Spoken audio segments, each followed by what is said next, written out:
Hi, this is Alexandra. Can you hear me? Hello. Okay, great. Can you hear me? 1, 2, 3. Okay.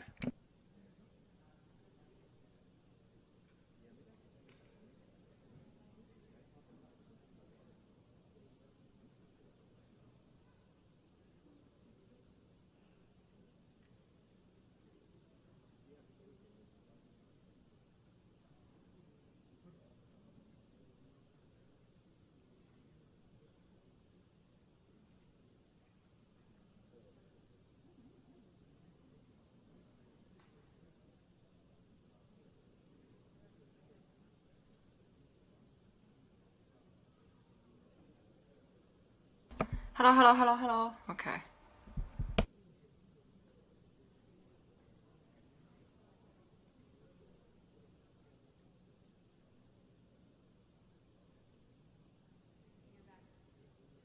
听得见吗？听得见吗？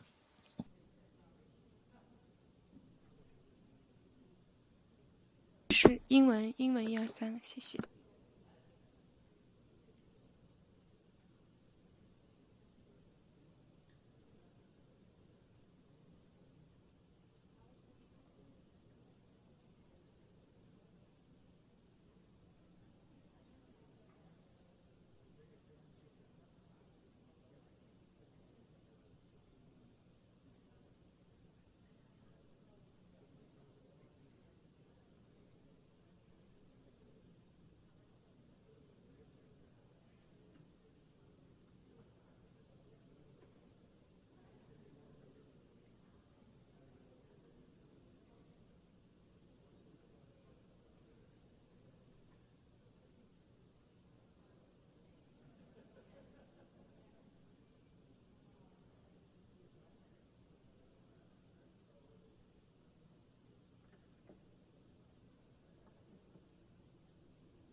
はい。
The 11th plenary meeting of the General Assembly is called to order.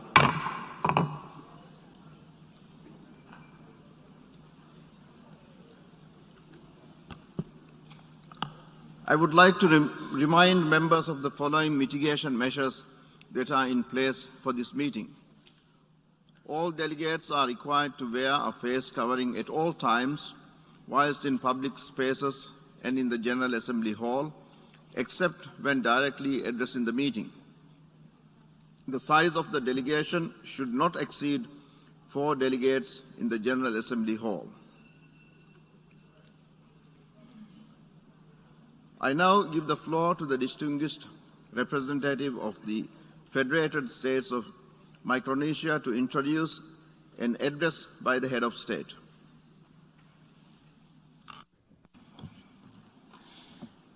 Mr. President, Excellencies, I have the honor to introduce His Excellency David W. Panuelo, President of the Federated States of Micronesia, for his pre-recorded address. Thank you.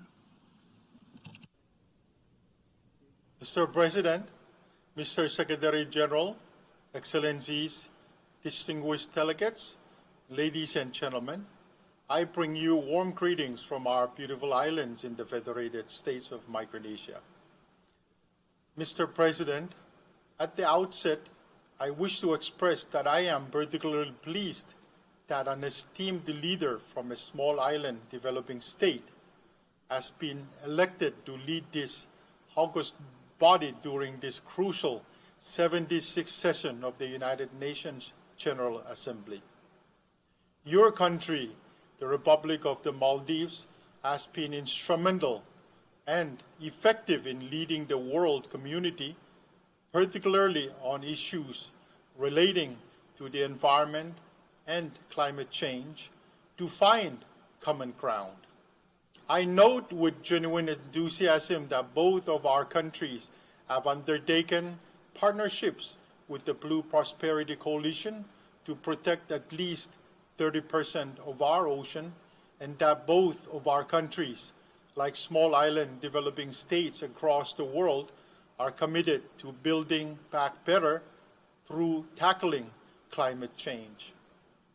I am thankful and heartened by your leadership and your country's willingness to undertake an even greater commitment to lead this assembly during these challenging times. I would also like to pay tribute to the outgoing President of the 75th session, His Excellency Mr. Volkan Bozkır, for his leadership during an unusual and trying time. As always, we are grateful to our Secretary General and my dear friend, Antonio Guterres, who has worked unceasingly to make our United Nations a more effective instrument for the advancement of our common goals. He has the total support of Micronesia and its people, and we congratulate him on his re-election as Secretary General. Mr. President, the theme of this year's session, Building Resilience Through Hope to Recover from COVID-19, Rebuild Sustainably, Respond to the Needs of the Planet, Respect the Right of the People, and Revitalize the United Nations is both bold and appropriate. Crucially, the colors of this year's theme are all part of the portrait of where we are today. At its foundation, we must respect ourselves the same as we respect others, for an infringement on the rights of one person is an infringement on the rights of us all. We must respond to the environmental needs of the planet, for the planet's needs are our needs. We must recover from COVID-19 and rebuild sustainably, which will ensure humankind's resilience for the remainder of the decade of action. And to ensure we have hope, we ensure we have unity, we must revitalize the United Nations. Mr. President, Micronesia remains COVID-19 free. We have been able to keep the virus at bay by locking down our borders and by embracing a very close partnership with both the World Health Organization and the U.S. Centers for Disease Control and Prevention. Thanks to generous support from the United States of America, with whom we share an enduring partnership, we have received enough vaccines for our entire population. More than 75% of our adult population has received the first dose of the vaccine, and we are just starting to vaccinate adolescents. Meanwhile, thanks to generous support from the People's Republic of China, with whom we share a great friendship, we have established highly functional quarantine sites across our nation. Though COVID-19 is not on our shores, the pandemic has nonetheless affected our people. While I can point out economic data on lost jobs, delays on implementing infrastructure projects, and so forth, perhaps the most meaningful is that by keeping our nation protected, we have also necessarily kept many of our citizens stranded abroad. While repatriation efforts are ongoing, inclusive of pre-quarantine outside Micronesia and in-country quarantine upon arrival, there are still hundreds of families missing their loved ones. To all the Micronesian men and women still stranded abroad, I give you all my word that we will get you home. Let us build back better health security today to prepare for the next pandemic tomorrow. Let us all commit to the goals of ending the COVID-19 pandemic and creating a stronger health security architecture in 2022. Let us all support the targets for achieving global health security, and let us all elevate global ambition to making shared existential security threats, whether they are the COVID-19 pandemic or climate change, a shared responsibility that we work together in addressing as nations united for a common purpose. Mr. President, regrettably, the chilling confirmation from the International Panel on Climate Change, IPCC, in its recent report is a stark reminder that dark days are ahead if no serious and urgent action is taken to deal with the climate change crisis. We can no longer worry about whether we have a developing label or a developed label next to our name. We are all in this together, and we must all do our part.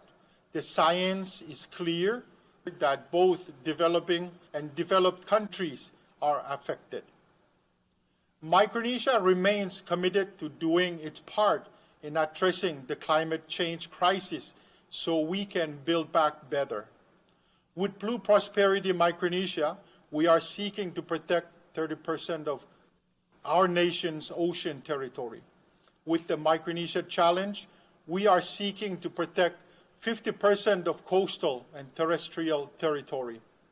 With recent legislation, we have banned the importation of most forms of plastics, and we are beginning to shift from relying on fossil fuels to renewable energies like solar.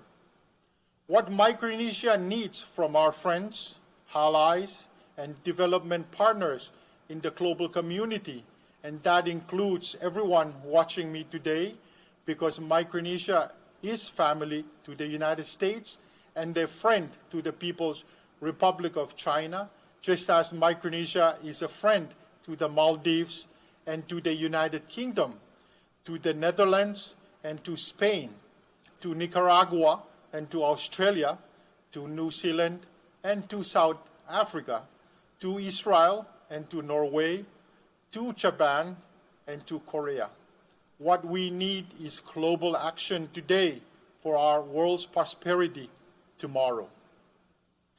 Mr. President, we must look past what separates us and focus on what unites us.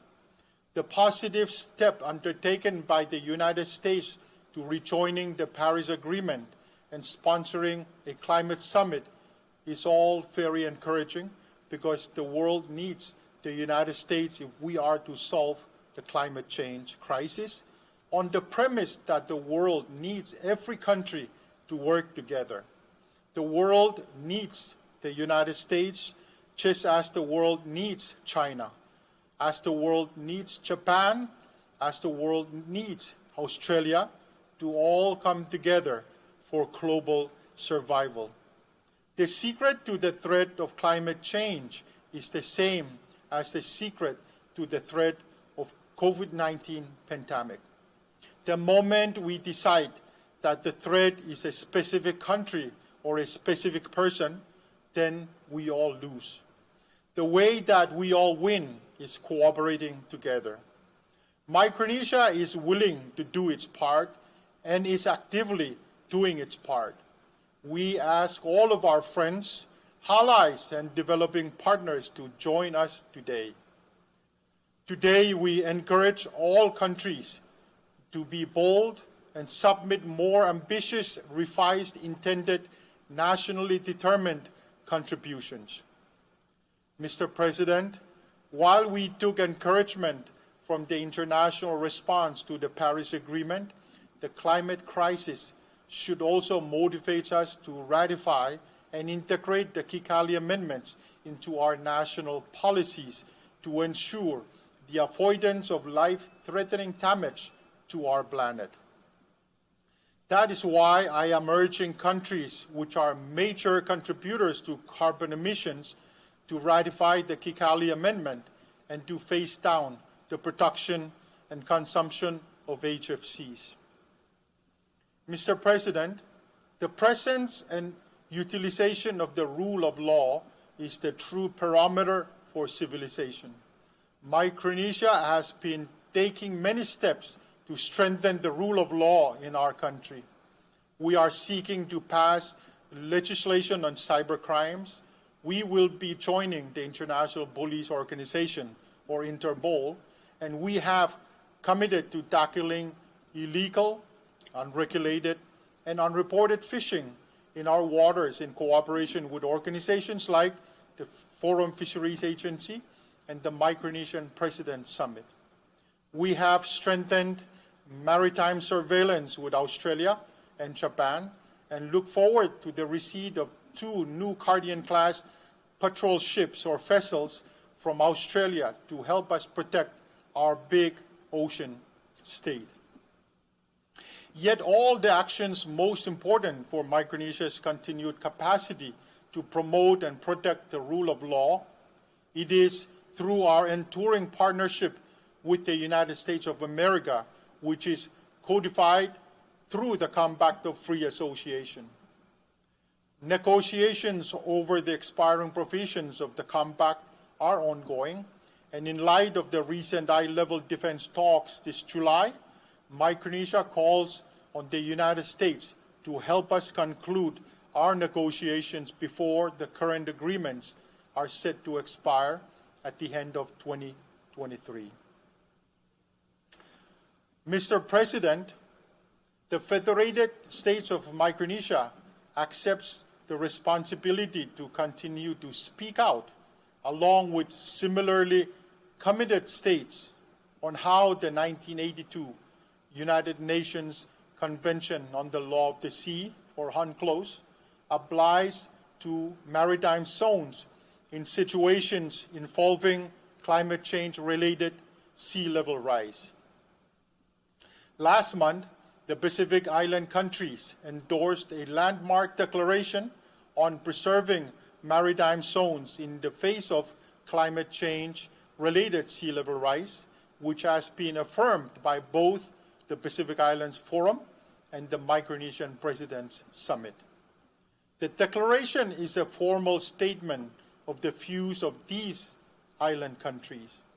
As recognized by the declaration, the threat of climate change-related sea level rise is, and I quote, a defining issue that imperils the livelihoods and well-being of our peoples and undermines the realization of a peaceful, secure, and sustainable future for our region of the Pacific. Recent reports from the Intergovernmental Panel on Climate Change underscore that global sea level rise associated with climate change is likely to be as high as 1 meter by the end of this century, with the Western Pacific having already experienced 3 times more sea level rise than the current global mean. Many of us, like my own country, Micronesia, sit in this region of the Pacific. In light of these circumstances and in acknowledgement of the potential legal implications of sea level rise on maritime zones, such as those of Micronesia, the Declaration proclaims, among other things, that our islands' maritime zones, once established in accordance with the UNCLOS and notified to the Secretary General of the United Nations in accordance with the UNCLOS and the rights and entitlements that flow from them, shall continue to apply, notwithstanding any physical changes connected to climate change-related sea level rise. It will be deeply unjust and inequitable if a small island developing state like Micronesia, being specially affected by climate change-related sea level rise, despite being among the least responsible for the phenomenon, as to surrender any of its maritime rights and entitlements because of such sea level rise, including its rights and entitlements to rich fishery resources in our exclusive economic zone.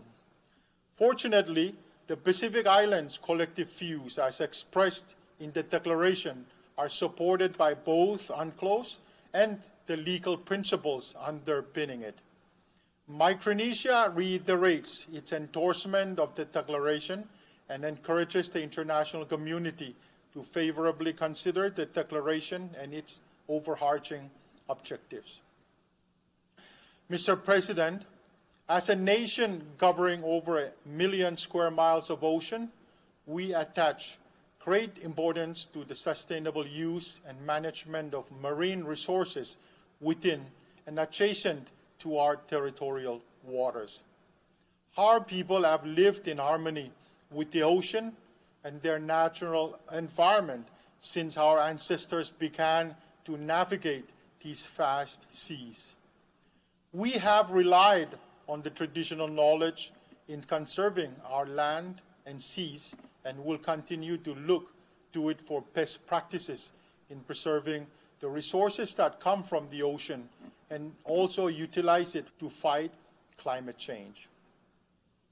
Micronesia will continue to advocate for more effective conservation of our marine and forest resources. Our traditions dictate it, and our survival requires it. Long before the terms marine sanctuaries and marine protected areas, or MPAs, become everyday terms with our people, the concepts have already existed throughout many of our traditional Micronesian societies. Through these various initiatives Micronesia is currently engaged in, such as the Micronesia Challenge 2030, Blue Prosperity Micronesia, and the Technology for Tuna Transparency, T3 Challenge, we are investing in our future.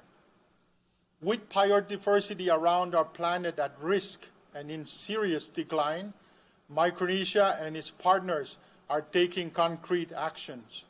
We must step up collectively to do more to protect and restore our planet's biodiversity. I encourage all who wish to stand with us to do so, as Micronesia will show you peace, friendship, cooperation, and love in our common humanity. Mr. President, I commend the Secretary General for taking the initiative to convene the United Nations Food Systems Summit, which will be held at the end of this General Assembly. The focus on food systems in all its aspects, from production to processing, and from consumption to waste utilization, recognizes the integral role that food plays in our lives, in our health, our livelihood, our economy, and our environment. In the dialogues leading up to the forthcoming Food Systems Summit, we have been seeing a surge of community-level awareness and commitment to address consumption behavior, to address the ravages of food-related non-communicable diseases. Approximately 1/3 of Micronesians suffer from diabetes and high blood pressure, largely as a direct result for our recent social preferences for highly processed, salty, imported foods. Our current food system is unsustainable, and so we are trying to change it, to re-indigenize it as part of our commitment to the 2030 Sustainable Development Agenda and the Decade of Action. Mr. President, the effective implementation of the 2030 Agenda for Sustainable Development has always been at the top priority of our agenda. In the North Pacific, we are fully aware that the UN system's commitment and support on the ground is necessary if we are to achieve many of the goals. We therefore warmly welcome the imminent opening of the new UN multi-country office for the North Pacific, with Micronesia as its host. The countries of the North Pacific are most grateful to our Secretary General for his foresight and decision to open this new office. As host, I pledge my country's full support, and we commit to doing our part in ensuring the expedited entry into the country of the international staff of the new multi-country office. The reform of the United Nations development system has shown promising results. Its success remains in the hands of our organization's membership. It is time to rethink how best we as members can provide funding support to the system. We have to ensure that adequate and sustainable financing is available to support the responses from the resident coordinators to the needs of the most vulnerable. Mr. President, the reform of our United Nations, in particular the reform of the UN Security Council, remains a relevant subject of discussion year after year. We must recommit to completing the unfinished work which has eluded us for decades. It is appropriate that members of this august body that have contributed so much to our organization, such as Japan, be included as permanent members on a reformed council.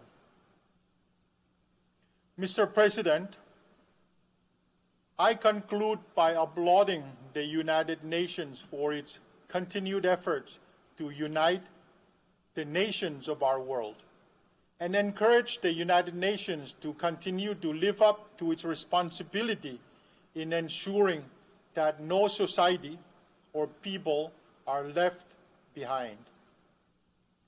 Micronesia has faith in the United Nations and will actively work to ensure that the United Nations is successful. I further conclude by explicitly calling on all nations and peoples who hear me today to know that the people and government of Micronesia extends to you friendship and urges you to take action to extend that same friendship and love to your fellow human beings. There are real challenges facing us all today, and we find ourselves wishing we could live in a better world. But a better world is not something we ask for. A better world is something we build. We define a better world through consensus with a foundation of empathy and love for other human beings. We construct a better world by acknowledging that we are who we choose to be and then choosing to take responsibility for both ourselves and our communities. Micronesia chooses to take responsibility for solving the climate change crisis and for ending the COVID-19 pandemic. We cannot do it alone. We need you, all of you, to stand with us as nations united to take actions today for our global prosperity tomorrow. Thank you, Mr. President, and God bless our United Nations.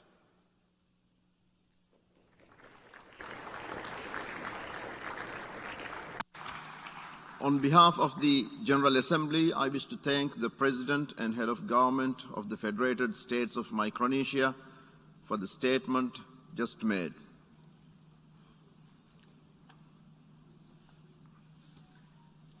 The Assembly will hear an address by His Excellency Evariste Ndayishimiye, President of the Republic of Burundi.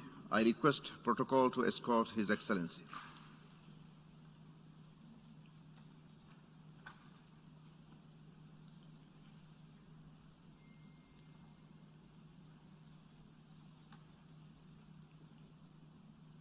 On behalf of the General Assembly, I have the honor to welcome to the United Nations His Excellency Evariste Ndayishimiye, President of the Republic of Burundi, and to invite him to address the Assembly. Loué soit Dieu le Tout-Puissant. Praise be to Almighty God, He who has allowed us to come together in this magnificent city of New York in order to participate in this meeting of our organization. President of the 76th session of the General Assembly, Your Excellency, Majesties, Excellencies, Heads of State and Government, Mr. Secretary General of the United Nations, Excellencies, Ministers, Heads of Delegation, distinguished delegates, ladies and gentlemen, all protocol observed. I wish at the outset to convey my warm congratulations to His Excellency Mr. Abdullah Shahid on his outstanding election to the presidency of the 76th session of the United Nations General Assembly.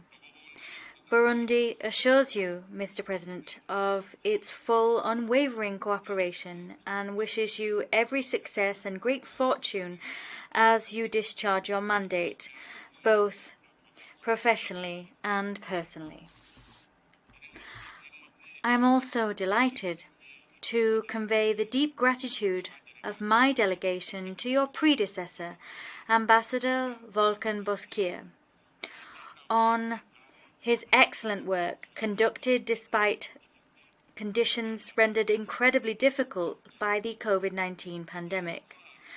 Allow me to take this same opportunity to convey my sincere appreciation to His Excellency Antonio Guterres, Secretary General of the United Nations, for the results he achieved in an international context marked by several grave crises and a fragile, tottering global economy. I wish him every success and good health as he discharges his second mandate. I also wish to thank the government and the people of the United States of America, particularly those of the city of New York, for the welcome and unparalleled hospitality we have been shown. Excellencies, Secretary General, distinguished delegates, ladies and gentlemen, this 76th session of the General Assembly is being held at a time when Burundi will celebrate the 60th anniversary of its independence and of its accession to the United Nations family. That celebration will be held next year. Consequently, it is the time to recall that the UN has played a major role in Burundi's history because since the end of the First World War, Burundi or from the end of the First World War, rather, Burundi was managed under the aegis of the League of Nations and then the United Nations. Poor administration of the colonial period had negative consequences for Burundi, which brought with them, at the very dawn of independence, social conflicts and several massacres whose wounds still struggle to heal. As the central theme of our general debate highlights, we do indeed need to return hope to our citizens. In Burundi, this means returning hope to our citizens not only in the face of the devastating consequences of the COVID-19 pandemic, but also returning hope to our citizens following the consequences of the series of crises that have unfolded in our country in full impunity. Consequently, this regular session of the General Assembly arrives for me at an opportune moment for my country, Burundi, because it provides us with a pleasant opportunity to share with this illustrious assembly the significant progress made by Burundi on the national, regional, and international stage. As things stand, the restoration of peace, security, stability, and social cohesion is a reality in Burundi. The only enemy which remains a threat to citizens, in addition to the COVID-19 pandemic, which is an enemy common to us all, is poverty. Alongside all our citizens, we have taken up the fight against poverty in order to achieve our ultimate goal, the well-being of Burundi's people. To achieve that goal, we have pinpointed a number of priorities, which we have enshrined in the roadmap entitled the Burundi National Development Plan 2018-2027. This is an ambitious and transformative program which could well expedite the socio-economic development process which has been underway since 2018. Allow me first to turn to good governance and social justice. To achieve these goals, the fight against corruption, misappropriation and the fight against impunity are among the priorities of a government known to be responsible and hard-working.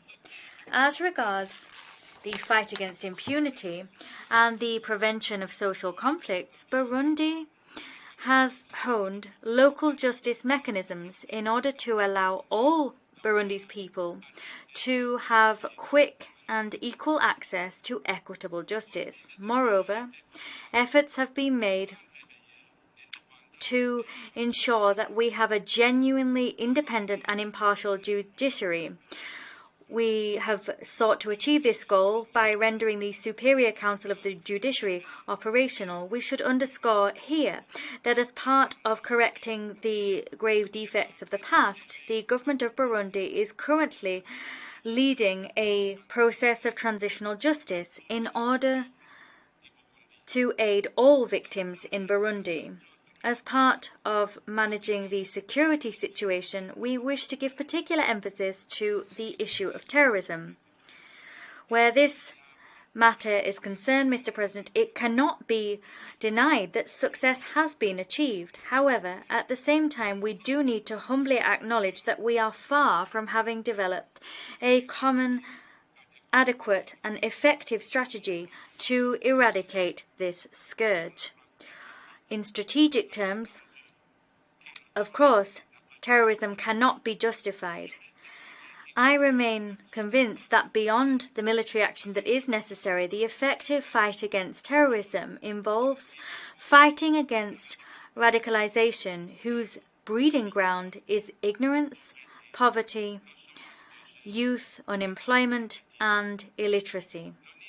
The UN should undertake initiatives to combat poverty and issue strict sanctions against terrorist groups and all those who support them. As far as we're concerned, we are concerned by the proliferation of terrorism in the sub-region,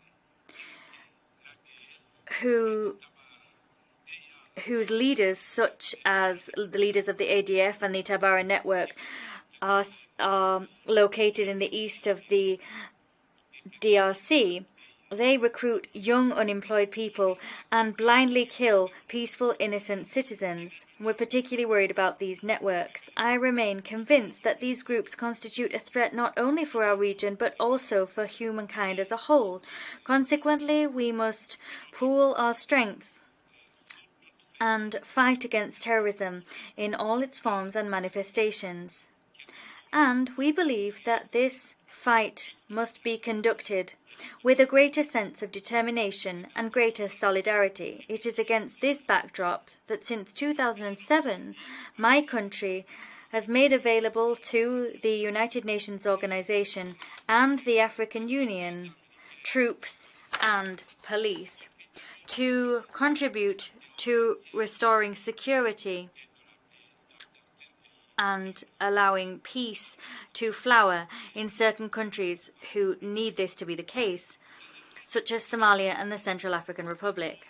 As regards human rights issues, Burundi firmly believes that human rights must be protected by clear good governance mechanisms, clear security and clear equitable justice mechanisms. As part of monitoring the implementation of the principles of human rights protection, the international community must accede to the fundamental principles of universality, transparency, impartiality, non-selectivity, non-politicization, and objectiveness. It must also reject a policy of double standards when dealing with human rights issues.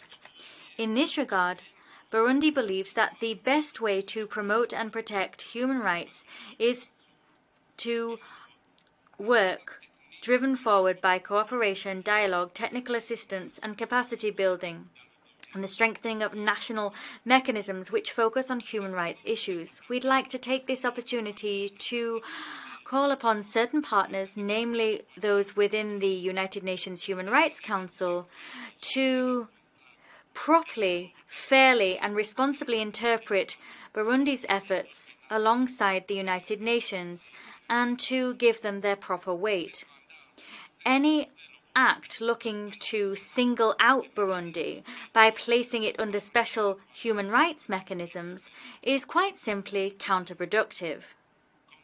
As you are aware, Burundi has national mechanisms which are able to defend, promote and protect human rights. We have the Independent National Human Rights Commission that has just reclaimed its A status. We also have the National Observatory for the Prevention and Eradication of Genocide, War Crimes and Other Crimes Against Humanity, and we have the Truth and Reconciliation Commission, the National Council for National Unity, the Lands and Other Goods Commission, and the Ombudsman. In practice, the government has focused and does focus on the protection of human rights, the respect of democratic principles, and the freedoms of opinion, expression, and of the press.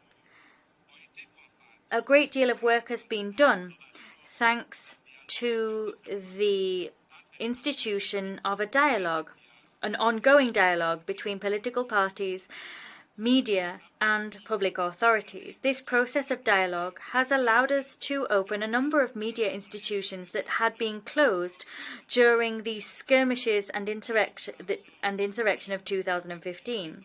We've also freed more than 5,000 prisoners by way of presidential partners. We've seen the participation of political parties and civil society in the management of the country's social and political life. Mr. President, Majesty, Excellencies, distinguished delegates, ladies and gentlemen. Turning now to socio-economic issues, Burundi, like other countries, cannot achieve development without resolving issues of healthcare, education, and the management of particular social groups such as young people, women, vulnerable peoples, and those suffering from poverty. As far as healthcare is concerned, the COVID-19 pandemic has arrived in addition to other illnesses raging throughout the country, such as malaria, HIV/AIDS, tuberculosis, and many others which are of concern to the government of Burundi. As regards the COVID-19 pandemic, since the arrival of the first cases of the pandemic, Burundi has taken preventative and response measures, and all of our strategies have made it possible to keep our positivity rate under 3% and to avoid high prevalence of serious COVID cases. However, the complex nature of the virus means that all the nations of the world must engage in more research and show greater displays of genius to find a solidarity-based, collective and sustainable solution, even lasting solution to this pandemic, which is sowing chaos throughout humankind. In the same vein, Burundi is appealing for international solidarity to aid citizens suffering from other illnesses, such as those cited above, which hinder their attempts to ensure their economic development. With this in mind, the government of Burundi has a policy of 3 healthcare for children under 5 and for women who give birth in public hospitals and clinics. Moreover, we have committed to providing each commune with at least 1 hospital to guarantee that healthcare is never far away from the Burundian people. As part of this effective economic development, our priority is first and foremost food and security. We're aiming to ensure that every mouth has food and every citizen has the income necessary to allow it to meet other basic needs. Consequently, the state of Burundi has committed to supporting local cooperatives as they fight against poverty in all areas of the country. This policy has made Burundi one of the few countries that does not import foodstuffs. Our other priority is education. Education for all is a principle enshrined in the United Nations agenda, and my country finds education for all to be a prerequisite for sustainable development and its agenda. We have guaranteed free basic education to allow every child to attend school, whatever his or her social status. It is in this same vein that we decided to equip every local authority with a school and a teacher training school. We have also looked to and continue to look to reform our education system to provide people with technical and professional training. This will allow us to have young people that are technically capable and multi-skilled and therefore able to conduct economic activity in all sectors. As regards social protection, here we're looking at issues of youth employability, the employability of women, and improving the living conditions of persons in vulnerable situations. In order to achieve these goals, we're encouraging young people to demonstrate imagination, to launch their own development projects. However, at the same time, Burundi has launched a far-reaching program for economic empowerment and youth employment, and we've created the Youth Investment Bank and the Women Investment Bank. Moreover, in order to achieve these goals, where employment and development are concerned, the state of Burundi has the Stimulus Guarantee and Support Fund, the FIGA. This provides guarantees for lucrative projects launched and managed by young people and women. In addition to the aforementioned, Burundi is also focusing on the repatriation of refugees and the care of retired persons. Thanks to peace and security that have now returned to the country, Burundi's refugees and political actors are returning en masse to the country and are welcomed with love and dignity. Between July 2020 and today, more than 75,000 refugees have voluntarily returned to the country. Moreover, we have 50,000 Burundian people that have returned not doing so under the aegis of the United Nations. Regarding retired persons, our primary aim here is to care for older persons in general by guaranteeing them medical care and improving their pensions. To return hope to all citizens, the government this year launched a national program for peace enhancement, social stability, and the promotion of economic growth. This program, I am sure, will enjoy the support of all Burundi's development partners to boost the socio-economic development of our country, to enhance peace, and to guarantee Burundi's citizens hope after protracted periods of conflict. Another area on which we must all focus if we are to achieve sustainable development, and an area to which Burundi attaches great importance, is environmental protection. It has acceded to around 20 international conventions in the field. In this context, Burundi is doing everything it can to mobilize financing for projects linked to biodiversity, water filtration, soil protection, the protection of the ozone layer, and the eradication of organic pollutants, namely through its ambitious project Ue Burundi Rombaye, which means Burundi covered end to end. Mr. President, Excellencies, distinguished delegates, ladies and gentlemen,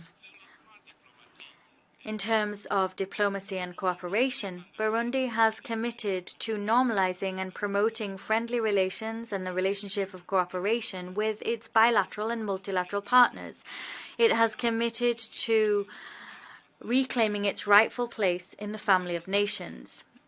On this matter, my country once again commends the historic decision of the United Nations Security Council and of the African Union Peace and Security Council to withdraw Burundi from their political agendas, by way of recognizing that the country has returned to peace, security, and lasting stability. Moreover, Burundi welcomes progress already made in the process of normalizing its friendly relations and its relationship of cooperation with the European Union and its member states, and this through a political dialogue undertaken in a constructive spirit and on the basis of respect between the two parties.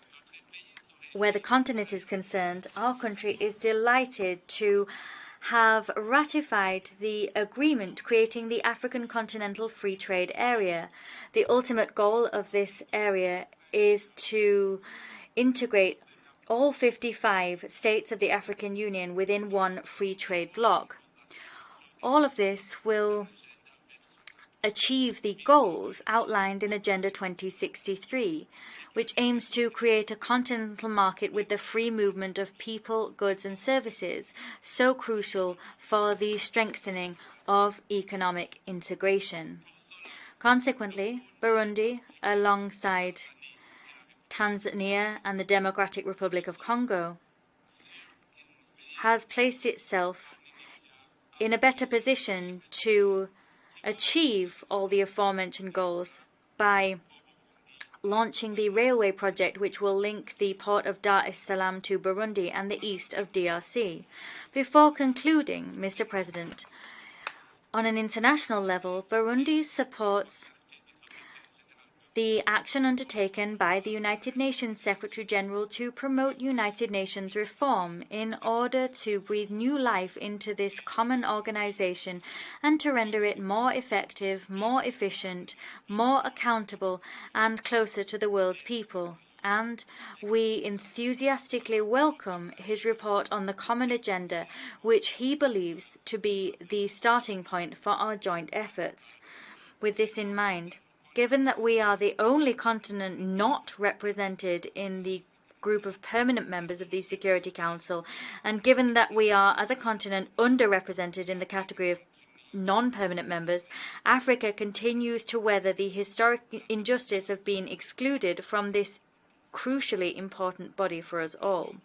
To conclude, Mr. President, the state of Burundi reiterates its staunch commitment to the principles and values enshrined in the United Nations Charter, such as the sovereign equality of states, territorial integrity, non-aggression, political independence, and the resolution of disputes by peaceful means. Moreover, the state of Burundi renews its faith in fundamental human rights, in social justice, in dignity, in the value of human beings, in the equality of men and women in all their rights, as well as in the equality of nations. I thank you for your kind attention. May God bless you all. Many thanks indeed.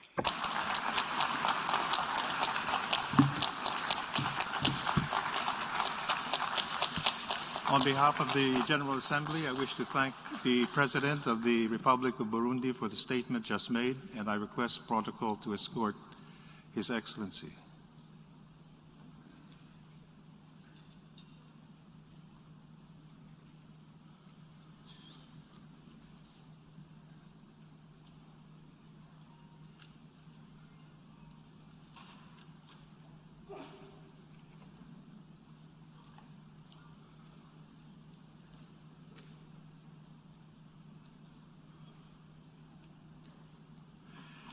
The Assembly will hear an address by His Excellency Luis Alberto Arce Catacora, Constitutional President of the Plurinational State of Bolivia. I request protocol to escort His Excellency.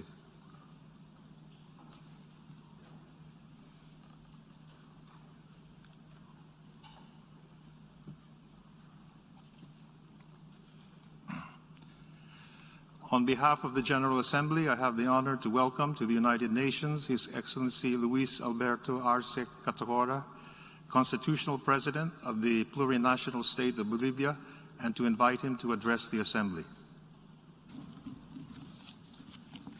Muchas gracias. Thank you very much, fellow President of the General Assembly of the United Nations, Abdullah Shahid, Brother Secretary General Antonio Guterres, fellow heads of state and government, ministers of foreign affairs, and delegates present in the room. First of all, allow me to hail your election as President of this Assembly, as well as I would like to congratulate the Secretary General on being re-elected for a second term. We find ourselves in the most important forum created by humankind following the Second World War. It was designed as a forum to debate, to reflect, and to seek effective solutions to the various crises that our planet is confronting. The United Nations Organization was designed based on the principle of legal equality of states, and to which can be added political equality. It was created to avoid having our planet once again experience armed clashes among states that endanger world peace that we all aspire to. Now, these goals have not been fully met because the ambition to control access to natural resources and to dominate entire nations have continued to lead to direct armed invasions, criminal blockades, and indirect interventions in the military, political, economic, and even the media spheres. The COVID-19 pandemic has demonstrated how fragile our societies and states are. It has created unprecedented negative impacts in such areas as healthcare, the economy, education, among other areas. It has put at risk the achievement of the goals of the 2030 Agenda within the established timetable. Now, in addition to the multidimensional crisis of capitalism, the economic crisis, social, environmental, food, and energetic crisis, we can now add a sanitary crisis. At the same time, this crisis has clearly illustrated that inequality between the main capitalist countries and those on the periphery continues. Euphemistically, these two groups are denominated developed and developing countries.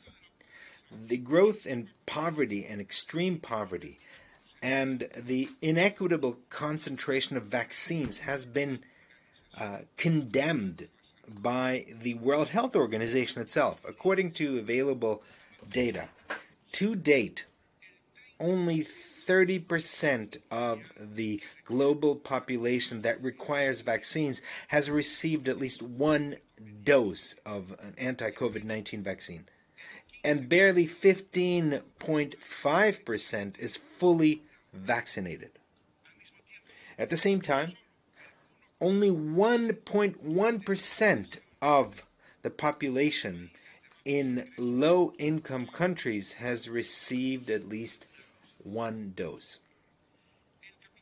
Capitalism has transformed all areas of social life into merchandise, and health has not managed to escape its tentacles. Medical science must be at the service of humankind without any kind of geographical, political, social discrimination or discrimination based on nationality. Access to vaccines must be considered as a human right. We cannot remain indifferent, or even less to seek to profit from health at a time of pandemic. We are fully convinced that the pandemic could be overcome with a broader coverage of vaccination. The World Health Organization has determined that when 70% of this goal is reached, 70% of vaccination, we could overcome the pandemic. However, access to vaccines, especially countries on the periphery, is limited. In this context, we believe that it is important, that the following is important. Transnational companies that produce medication should lift their patents and share their knowledge and technology for the production of COVID-19 vaccines. And through our joint efforts, we can ensure immediate access to vaccines to all people in all countries of the world. Second, that supranational organizations such as the United Nations and governments work in solidarity to avoid the hoarding of vaccines and promote the universal, just, equitable, and timely access to vaccines, as well as to medications and medical products in order to tackle the COVID-19 pandemic. Current circumstances created by the pandemic are in fact an appeal to solidarity and international cooperation among brethren nations in favor of life. In the fight against COVID-19 around our planet, thousands and thousands of healthcare workers fulfilled their role, and we would like to pay tribute to them, and we would like to express our gratitude to them for their work. In Europe, in spite of its problems, countries managed to reach an agreement and have allocated billions of dollars to reactivate its economy. The United States, similarly, has managed to reach a consensus amongst its politicians to allocate billions towards its economic recovery. However, and unfortunately in Latin America and the Caribbean and Africa, the states and governments do not have organizations that are focused on the fight for life. Quite to the contrary, organizations such as the Organization of American States, OAS, divide us, promote coups d'etats, and generate instability. Fellow President, the COVID-19 crisis has also demonstrated vulnerabilities and inequalities in the financial system and in the global economy. In a closely interconnected world, it is essential to deepen solidarity, complementarity, and to respond to the needs of our peoples in the post-pandemic context. To do this, it's necessary to strengthen integration and cooperation so that we can confront the multidimensional impact on our economies, on our industries, and on our capacity to achieve food security based on our sovereignty. In this context, it is essential to rebuild our economies in order to ensure social protection and health care. In other words, we must safeguard and protect workers, farmers, indigenous peoples, original peoples, micro and small businesses, and entrepreneurs. We should protect them just as we protect banks, large corporations, or transnational corporations. To achieve the Sustainable Development Goals, it is essential that we confront the risks that the pandemic has put before us. Bearing this in mind, we are analyzing and proposing comprehensive solutions to the vulnerability that has been generated by indebtedness in developing countries compared their debt to the main capitalist countries and financial institutions. With this in mind, comprehensive measures are important that international financial organizations could implement based on a sustainable vision and that do not lead to additional burdens or further in-debt beneficiary states. States must put priority on eradicating extreme poverty, reducing inequality in all its dimensions. States should focus on access to basic services for their population. And we must assume in a responsible way the challenge of building a future based on solidarity, complementarity, sustainability, and cooperation among peoples. However, we will not make much progress in diminishing or eliminating these problems, such as poverty, as long as we continue in the current economic global order, which is unjust. Wherever we see injustice, and which continues to prevail in and impose inequality in international trade and puts obstacles towards industrialization. Furthermore, we have to continue to highlight that, unfortunately, the digital gap persists, and the rapid progress in digital technologies and electronic trade, e-trade, has become an instrument that could help economic recovery. However, the digital divide prevents these benefits from being shared equitably. And when this happens, digital technologies and e-trade become instruments to merely consolidate this unjust global order. Bearing this in mind, the plurinational state of Bolivia is proposing to move forward on reaching agreements with multilateral financial organizations to refinance or to ease the external debt at the global level, and to support social policies for populations in a situation of vulnerability, and to do this based on an approach of sustainable and comprehensive development.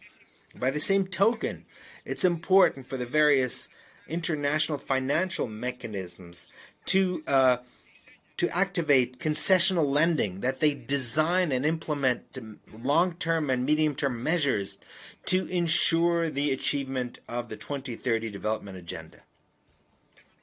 Fellow President, our planet, our common home, our Mother Earth, still is suffering the terrible consequences of consumerism and excessive depredation of natural resources.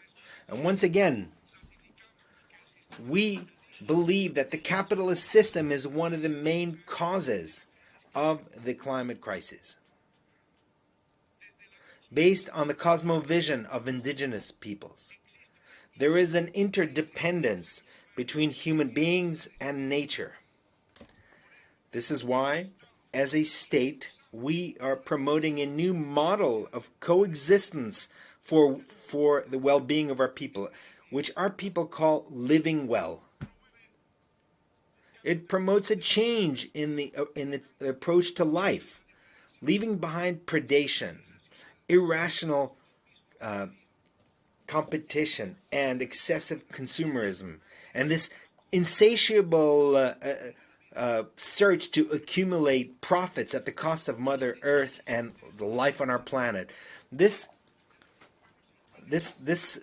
approach, this cosmovision of our indigenous peoples, is valid for all the peoples of the world, because what capitalism, in fact, is putting at risk is humanity itself and nature itself. Now, to take the path towards living well implies that our public policies and ways of life be in harmony and in balance with nature. We must restore our relationship with Mother Earth, because what's at stake is our survival as a species.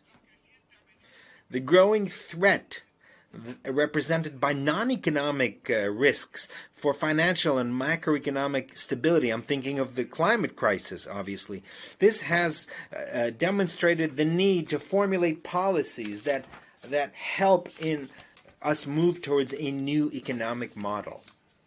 Now, consistent with our thinking, we have developed a Bolivian vision for the United Nations Framework Convention on Climate Change. We are proposing that all states parties meet in the framework of the COP26 in Glasgow, work together, and we would like to suggest the following for this. Based on this. Number one, the only real solution to eliminate the increase in temperatures to 1.5 degrees Celsius requires distributing the carbon budget among countries based on the criteria of climate justice and based on the principle of common but differentiated responsibilities. Number two, the main capitalist countries must assume the climate debt and the historic compensation toward the rest of countries of the world through financial cooperation, the transfer of technologies, and the development of capacities, thus implementing the agreements that have been signed to date.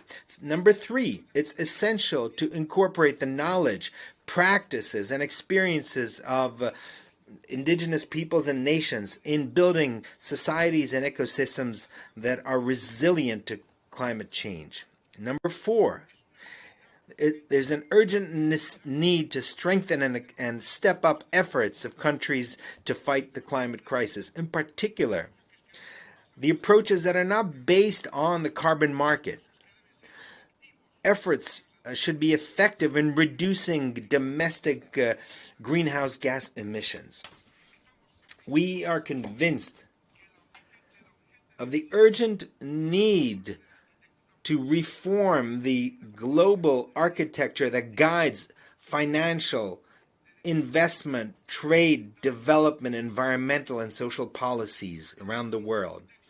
Now, in this same context, we welcome the holding of the summit on food systems, because the health and the life of humanity depend on their access to food. We must strengthen and acknowledge the important contribution to the economy and preservation of nature that small-scale farmers and indigenous populations make. By the same token, I would like to take this opportunity to congratulate this Assembly for the very important decision adopted in declaring a decade of indigenous languages, which will begin next year. Languages transmit culture, knowledge, skills, and the history of peoples. This is why it's important for our states throughout in these years and in the future to promote actions to to revitalize and strengthen indigenous languages, which are part and parcel of the cultural wealth of humankind. Fellow President, the charter of our organization is the main reference in safeguarding international law that governs relations among our states. For this reason, the United Nations organization has a preeminent role, especially in safeguarding human rights. This is why it is inconceivable that powerful countries take actions and measures that are unilateral and that generate negative effects against the right to life, to health, to food, and to education of millions of people. Just has been stated in this General Assembly in many opportunities, these coercive measures in fact, are applied extraterritorially and unilaterally. This is not only immoral, but in fact goes against international law and contravenes the Charter itself of the United Nations. It weakens multilateralism. These measures are even more to be condemned and rejected when they intentionally and directly affect the exercise and enjoyment of human rights. Human rights are inherent. They're inviolable. They cannot be double standards. Access to vaccines, medicine, medical products, and essential goods such as food cannot be subjected to political interests, nor should the right to life or the right to health should be used as a political mechanism to put pressure at the expense of the lives of millions of people that depend on this, especially in the time of pandemic. We reject any unilateral measure aimed at preventing our countries from exercising their right to determine freely their political, economic, and social systems. A clear demonstration of the application of unilateral measures is the inhumane and criminal commercial and financial blockade against Cuba, which puts at risk the lives of more than 11 million citizens of this country in the midst of a pandemic. It's a crime against humanity, but at the same time, it is a regrettable example of how the decisions of this assembly are not implemented and complied with by certain countries. It is frustrating to admit that year after year, in spite of the virtually global unanimity in condemning the blockade, those responsible for this crime ignore the clamor of the entire world. Fellow President, before concluding this intervention in the General Assembly, allow me to inform the member states that the plurinational state of Bolivia, following an unfortunate coup d'etat that took place in November of 2019, following that, last October 2020, we restored democracy thanks to the unity, combat, and conscience of the Bolivian people, which was confirmed in elections. And we are recovering our intercultural democracy as well as our political, economic, and social stability, which has cost us a great deal of work to build. The rupture in the constitutional order in my country involved the participation of national actors, politicians that do not have the support of the people in elections, unethical members of the police and the armed forces, civic committees, certain members of the Catholic hierarchy, and of the media. However, it also included the participation of the OAS through its Secretary General Luis Almagro, and also the participation of other governments, such as the former government of Argentina, which sent weapons and munitions to those behind the coup d'etat, and the representatives of the European Union and other international non-governmental organizations. The last report presented by an international group of independent experts identified that in the plurinational state of Bolivia, serious violations of human rights were committed, massacres, and summary executions. Our commitment to the Bolivian people is that we ensure justice for the 38 lives lost, for the hundreds of wounded, detained, for those who were persecuted, who were sent in exile, and for the grave violations of human rights that were conducted during the de facto government. Because justice is an essential precondition of any democracy and for the construction of a true social peace. Unfortunately, the right to the presumption of innocence and due process was systematically violated. Persecution and jailing of innocent people became a daily occurrence and normal occurrence. Humiliation, repression, and the racist and sexist use of force aimed against our population who were mobilized to defend their rights, most of them indigenous peoples, workers, and farmers, was something that occurred daily. Strong and dignified nations will always be built on the basis of the lessons learned from the tragedies that they've experienced, thus collectively building social peace through the process of memory, truth, and justice. And that is the commitment we've made to the Bolivian people. My government, democratically elected, in spite of multiple difficulties, including the COVID-19 pandemic, is making every possible effort to restore stability and economic growth with social justice. With the support of over 55% of the votes of the Bolivian people, we have the responsibility of defending our independence and dignity as a free and sovereign state. The plurinational state of Bolivia states in this global forum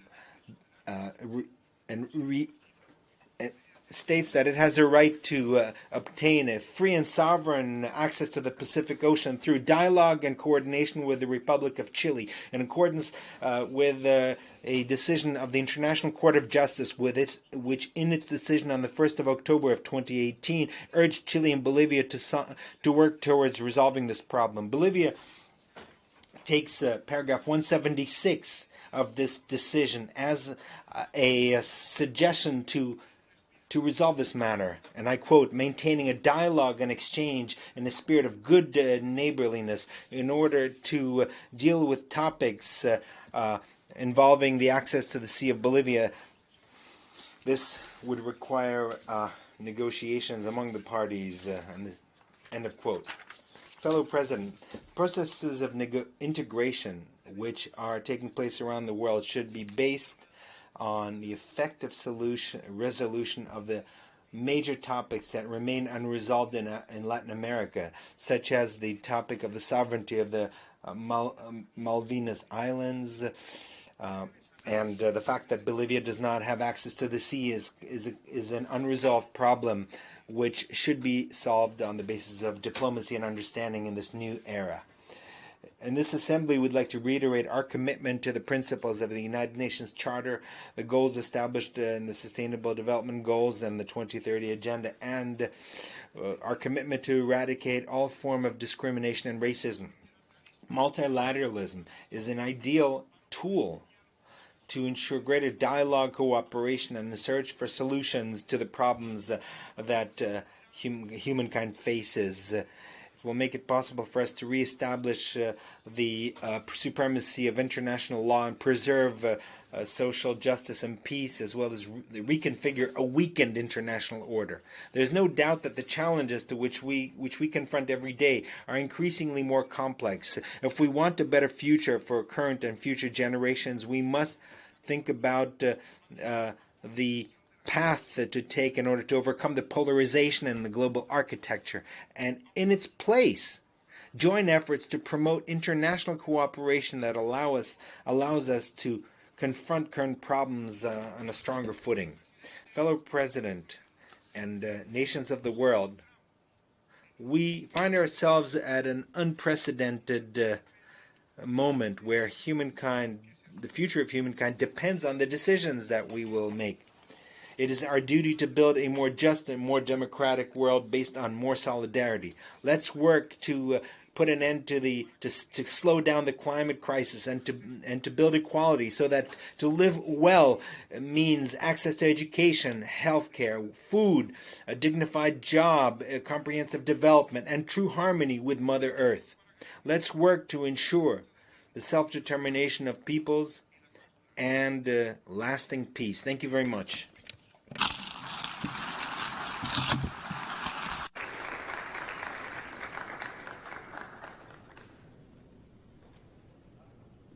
On behalf of the General Assembly, I wish to thank the Constitutional President of the Plurinational State of Bolivia for the statement just made, and I request protocol to escort His Excellency.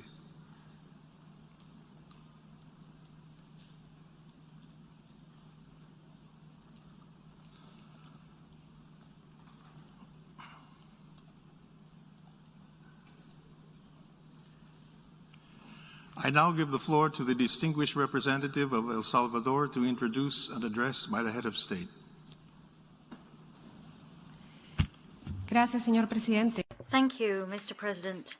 I now present the pre-recorded statement of the President of the Republic of El Salvador, His Excellency Nayib Bukele, who will address the Assembly during the general debate of the 76th session.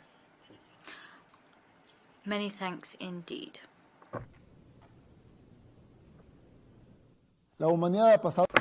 Humankind has weathered very difficult times, and it has been in these times where it had the opportunity to truly contemplate the path it must take, tipping points in which we've had to decide as humankind the path that we will take. At times, crises are warnings to change our course, to think about whether what we're doing is the reality, in reality, what we really want to do, to think about the future that we want to have. That was the case with the First World War. After the First World War, among other things, we saw the predecessor organization of the United Nations created. That was the League of Nations, and humankind embarked upon a period of intense social, cultural, economic, and artistic dynamism. The Roaring Twenties was a decade in which humankind thought about the future it wanted to see and worked to achieve it. This decade was born of a crisis, and fate saw that it was stymied by another. That was the Great Depression, a decade of economic crisis, of pessimism, a warning that humankind did not heed. It led to a bigger crisis, and that of the Second World War. This time the blow dealt was sufficient to learn and decide the path that humankind should follow. It was then that we saw the formation of the United Nations Organization, with the goal of maintaining international peace, achieving security across the world, and encouraging economic and social development. We had a new drive generated, a new momentum, a time when there was optimism for the future. People worked together to build this vision, build the picture of the world they wished to see, and everyone worked to achieve this vision. I managed to see the end of this period, and I remember that we were thinking about the future, and we were enthusiastic. We were enjoying our moment and helping to build the world we wish to see.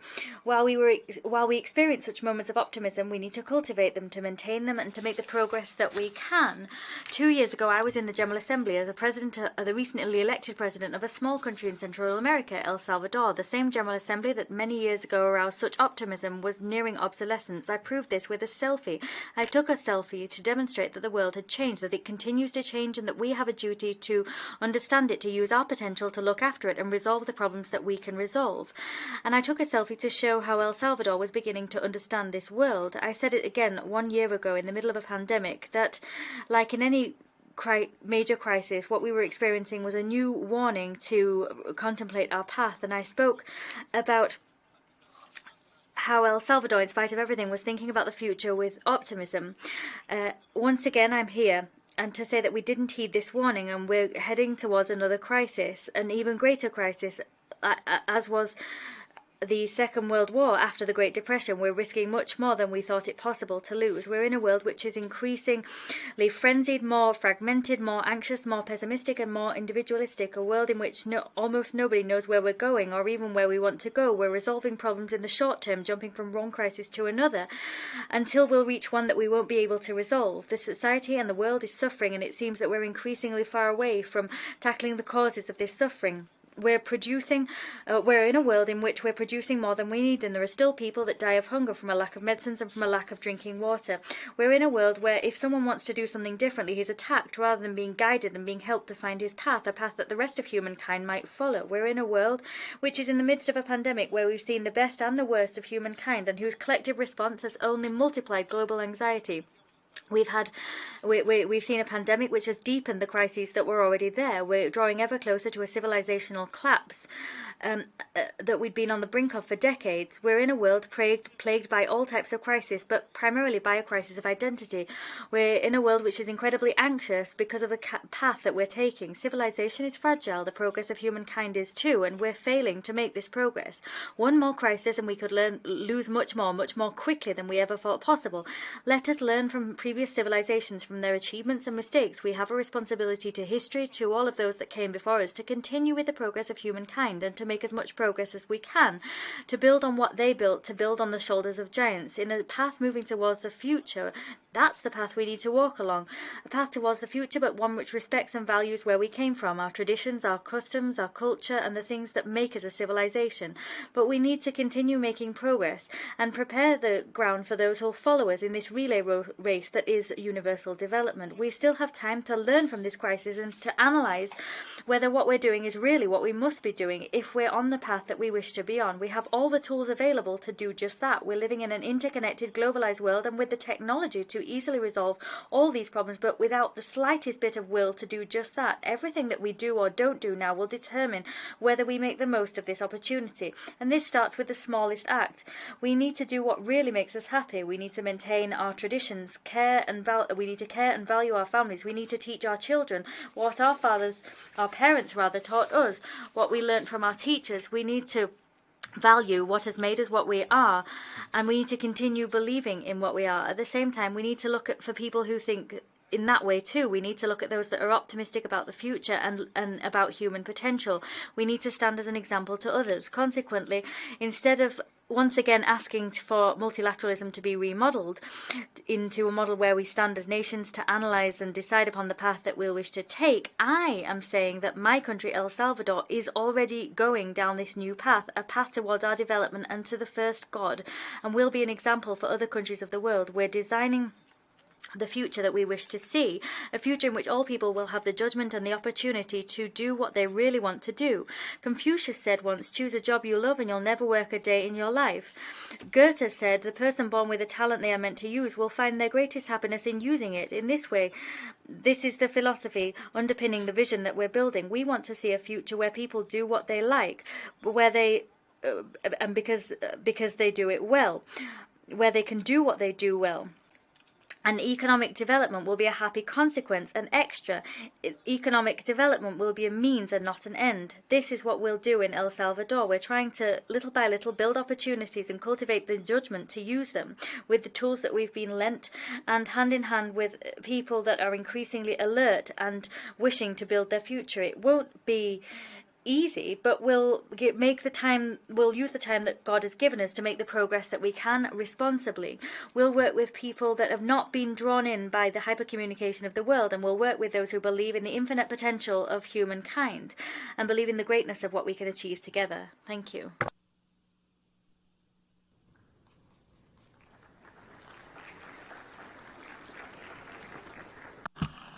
On behalf of the General Assembly, I wish to thank the President of the Republic of El Salvador for the statement just made.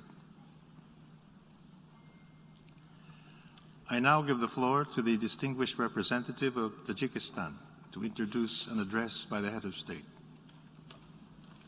Thank you, Mr. President.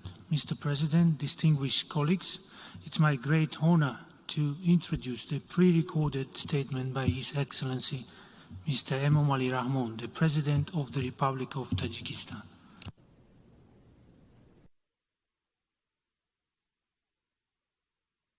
Distinguished Chairman, Excellency Secretary General, ladies and gentlemen,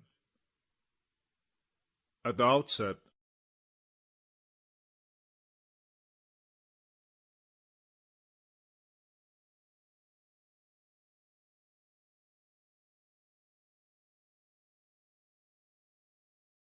on his election to Dear Colleagues, on September 9, the glorious people of Tajikistan celebrated historic and memorable event, the 30th anniversary of Tajikistan's national independence. In the early years of our independence, our country was plunged into the tragic events of the imposed civil war and went through difficult days.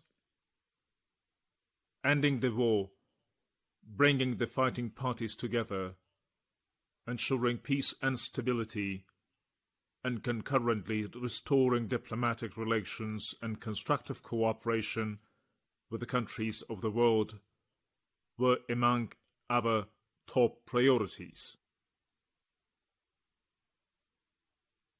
Despite the existing difficulties, and thanks to the open doors policy and peace, we have managed to take a merit position on the world stage and ensure sustainable development of our country. Dear colleagues, the already volatile situation in the current world is further complicated by geopolitical and geo-economic competition and the growing level of threats and challenges, as well as unprecedented spread of infectious diseases. This situation doubles the responsibility of states to pursue a far-sighted and coordinated policy to address the current challenges. The role of international and regional organizations, especially the United Nations and its specialized agencies, is key to finding effective solutions to the problems of the current world. Mr. Chairman, recent developments in Afghanistan linked to the political and humanitarian crisis and governance pose a serious threat to regional security and stability. The crisis situation in Afghanistan, which shares almost 1,400 kilometers of border with Tajikistan, cannot leave the government and the people of our country indifferent. The rise to power of the Taliban, which is listed as a terrorist group by the United Nations Security Council, has further deteriorated the region's already complex geopolitical process.